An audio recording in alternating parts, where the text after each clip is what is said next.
Authorities say that overall gun violence is down this year compared to last year in Chicago. How many guns has the ATF lost? Need to see some ID. Get on the ground. Get on the ground now. Now, Rice was the only person arrested in that raid. He faces up to 10 years in prison. But I got a message for them. We're coming for you. Number 5. ATF mismanagement criticized.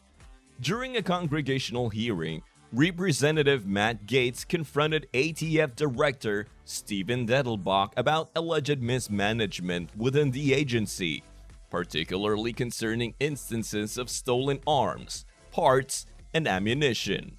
Gaetz referenced an Inspector General reporting highlighting the ATF's failure to follow recommendations aimed at preventing such thefts, raising concerns about the agency's effectiveness. Gaetz accused the ATF of non-compliance with the Appropriations Act, leading to the unlawful retention of over 200,000 records.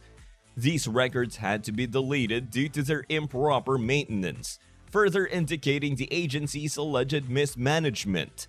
Gaetz' questioning emphasized the discrepancy between the ATF's enforcement policies and its own adherence to regulations, suggesting a systemic problem within the agency. How many guns has the ATF lost?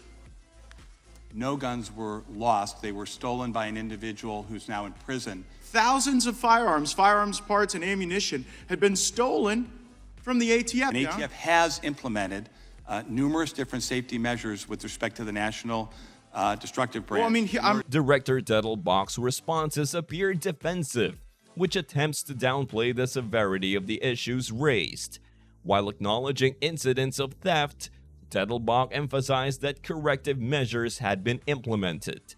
However, Gaetz pressed on, citing recent reports indicating ongoing lapses in operational procedures within the ATF, particularly concerning the National Destruction Branch. The exchange underscored a broader pattern of dysfunction within the ATF, characterized by lapses in record keeping, loss of firearms, and inconsistent adherence to regulations. Gaetz highlighted the case of an arms dealer in his district whose livelihood was threatened by what he deemed a technicality enforced by the ATF, contrasting this with the agency's leniency towards its own shortcomings.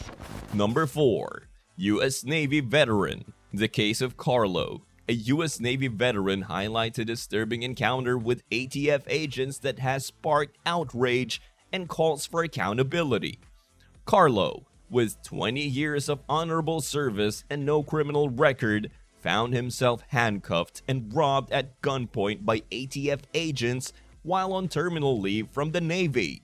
The incident unfolded when Carlo attempted to purchase a buffer tube for an arm from a local store, only to be confronted and detained by ATF agents who mistakenly associated him with illegal arms dealings. Carlo's background as an immigrant from the Philippines who served his adopted country for 2 decades adds layers of complexity and injustice to this case. Despite his lawful intentions, Carlo was subjected to aggressive interrogation and accusations by ATF agents who lacked body cameras. This lack of accountability and transparency raises serious concerns about the conduct of law enforcement officials and their treatment of law-abiding citizens. Unknown kind of thing, like what's happening behind the curtain. Nobody even gave us the information how to get here. Like, we had to find that out. Nothing to do with him whatsoever. He just happened to be standing, I guess, this far away whenever we showed up to arrest him for an arrest warrant. I'm just trying to be honest with you. I will encourage Stacy to try to stay in the loop with you. I called her the first time she picked up. It was the same day. She asked who I was so she could share my number. But anything like that. As at this time, you're not charged with anything. Right. Okay? Like I said, she's not here, or she would be standing here to. During the encounter, ATF agents confiscated over $20,000 worth of Carlo's arms and accessories from his car's trunk. The agents not only falsely accused him of possessing illegal arms, but also took selfies with his high-end arms, displaying a blatant disregard for his rights and dignity. Carlo's refusal to consent to a search of his vehicle, motivated by a desire to preserve evidence of the encounter, was met with hostility from the agents, further exacerbating the situation. The aftermath of the incident has left Carlo grappling with profound anxiety and fear for his safety and legal status, living in constant apprehension of potential charges and retribution from law enforcement.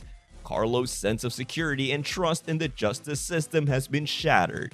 His sister's tragic murder during this period only compounds his trauma and underscores the urgent need for resolution and justice in his case. Despite his efforts to seek redress and retrieve his confiscated property, Carlo has encountered obstacles and resistance from the ATF.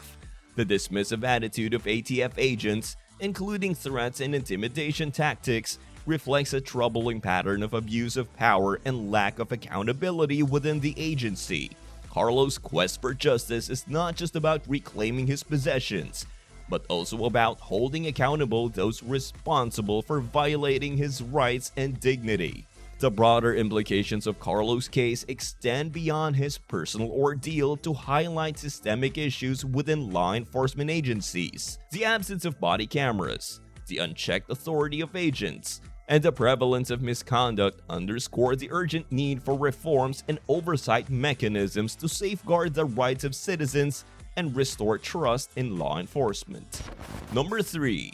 ATF agent shot. The Chicago Police Superintendent has issued a plea to the public for assistance in locating the perpetrator responsible for ambushing and shooting an undercover ATF agent in the face. The incident occurred when the agent was targeted and attacked by an assailant within the neighborhood.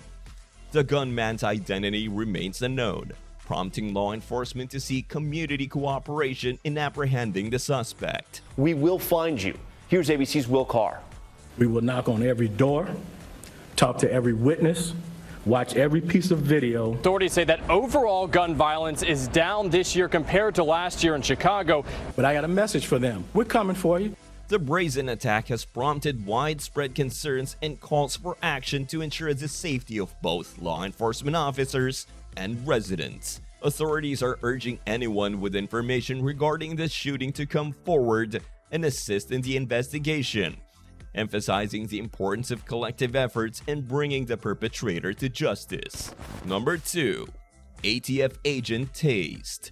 The video footage obtained by News to Share depicts an incident from July 7, 2020, involving ATF agent James Burke and Columbus PD officers Joseph Fahey and Kevin Winchell. The encounter took place when Agent Burke attempted to make contact with a member of the Columbus, Ohio community, prompting a 911 call from the resident. The video shows Agent Burke not complying with the commands of officers Fahey and Winchell, even when held at gunpoint. Eventually, the officers tased Agent Burke during the attempt to subdue him. The incident raises questions about the use of force and the handling of the situation by both parties. Agent Burke, who has a previous charge of shoplifting wine from a Kroger grocery store in 2015, is now suing the officers for excessive force. The video captures the tense exchange between Agent Burke and the officers, with the officers repeatedly instructing him to comply, while Agent Burke appears defiant. The video also highlights the discrepancy between the officer's account of the incident and Agent Burke's perspective. Need to see some ID? Get on the ground! Get on the ground now! All the way!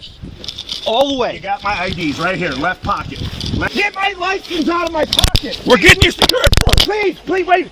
While the officers claimed they received a call about someone impersonating a police officer and demanded to see identification, Agent Burke insists he was cooperative and tried to show his credentials. The situation escalates when Agent Burke is tased and subsequently restrained by the officers. Throughout the encounter, Agent Burke protests and claims to be a federal agent, but the officers proceed with the arrest. The aftermath of the incident includes discussions between the officers and witnesses, as well as preparations for the arrival of a supervisor. The officers express frustration with the situation, while witnesses recount their observations. Number 1. ATF shooting controversy. The incident involving ATF agents opening fire during a raid in an Arlington neighborhood, as captured in a video obtained by News 4 Jack's I-Team, has sparked controversy and raised questions about law enforcement's actions. The ATF claims the slaying occurred after someone pointed an arm at the agents, but this detail is not visible in the video. 3 men were detained. A 27-year-old Darnell Rice, an armed security guard, was arrested on accusations of illegally selling a modified handgun capable of automatic fire to a confidential informant for $1,800. A witness at the scene who was working on a car at Rice's house disputes the agent's account, stating no arm was pointed at them and accuses them of reckless shooting and failing to identify themselves. The witness's account contradicts the ATF's version of events, raising concerns about the agent's conduct during the raid. Another man who was there says that didn't happen and that agents never... That particular time, I felt like they wasn't doing their job and my life was in jeopardy. I actually thought I was going to die. Now, Rice was the only person arrested in that raid. He faces up to 10 years in prison. The video obtained by the I-Team shows ATF agents arriving in a van and immediately opening fire, with approximately a dozen shots fired. However, the crucial moment of someone pointing a gun at the agents is not captured in the footage, leaving room for ambiguity and skepticism regarding the ATF's justification for the shooting. Despite no one being injured during the incident, the use of lethal force in a residential neighborhood raises serious concerns about public safety and the protocol followed by law enforcement agencies during raids.